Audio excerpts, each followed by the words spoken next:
बिलाल पादक। किसी नगर में बिलाल पादक नामक एक धनिक रहता था। वह बहुत स्वार्थी था और सदाचार के कार्यों से कोसों दूर रहता था। उसका एक पड़ोसी निर्धन परंतु परोपकारी था। एक बार पड़ोसी ने भगवान बुद्ध और उनके शिष्यों को अपने घर भोजन के लिए आमंत्रित किया। पड़ोसी ने यह भी विचार किया कि इस महान अवसर पर अधिकाधिक लोगों को भोजन के लिए बुलाना चाहिए। ऐसे संकल्प के साथ पड़ोसी ने बड़े भोज की तैयारी करने के लिए नगर के सभी व्यक्तियों से दान की अपेक्षा की एवं उन्हें भोज के लिए आमंत्रित किया। पड़ोसी ने बिलाल पादक को भी न्योता दिया। भोज के 1-2 दिन पहले पड़ोसी ने चहुओर घूमकर दान एकत्र किया। जिसकी जैसी सामर्थ्य थी उसने उतना दान दिया।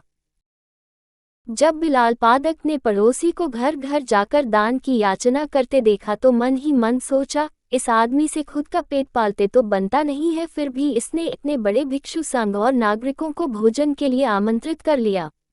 अब इसे घर घर जाकर भिक्षा मांगनी पड़ रही है। यह मेरे घर भी याचना करने आता होगा।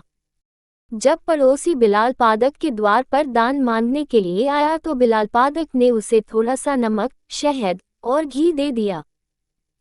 पड़ोसी ने प्रसन्नतापूर्वक बिलाल पादक से दान ग्रहण किया, परंतु उसे अन्य व्यक्तियों के दान में नहीं मिलाया बल्कि अलग से रख दिया। बिलाल पादक को ये देखकर बहुत अचरज हुआ कि उसका दान सभी के दान से अलग क्यों रख दिया गया। उसे ये लगा कि पड़ोसी ने सभी लोगों के सामने उसे लज्जित करने के लिए ऐसा किया ताकि सभी ये देखें कि इतने धनी व्यक्ति ने कितना तुच्छ दान दिया है। बिलाल पादक ने अपने नौकर को पड़ोसी के घर जाकर इस बात का पता लगाने के लिए कहा।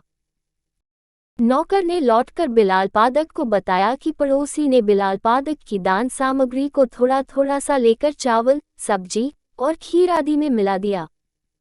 ये जानकार भी बिलाल पादक के मन से जिज्ञासा नहीं गई और उसे अभी भी पड़ोसी की नीयत पर संदेह था।